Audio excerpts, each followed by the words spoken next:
sides, guys. The workday has just begun for these Central Kentuckians. They're not construction workers or sign hangers by trade, although that comes with the territory.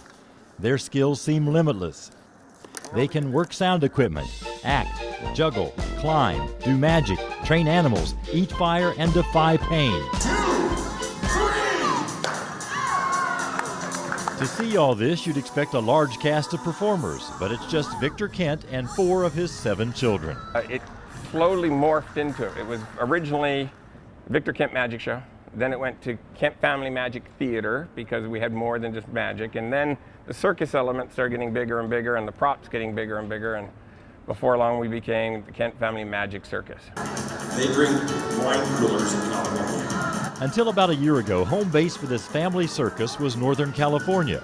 But more and more of their bookings were for fairs and festivals in the South and Midwest. So they decided it was time to move. What's right in the middle? Kentucky. Every time we traveled here, we were just happy. They chose Madison County because their oldest daughter had discovered Berea College. The Kents quickly became a part of the community. This show was a fundraiser for the local Chamber of Commerce.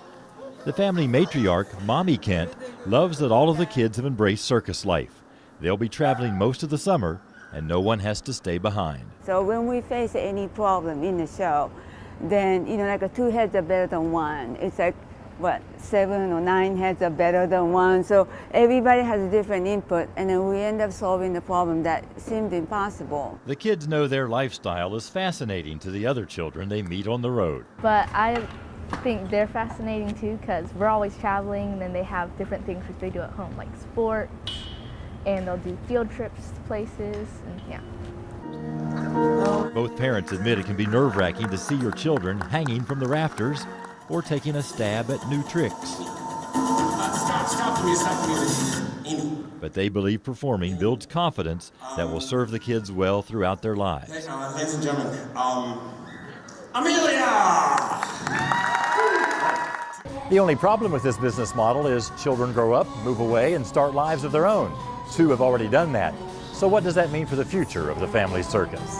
Well, there's always grandchildren.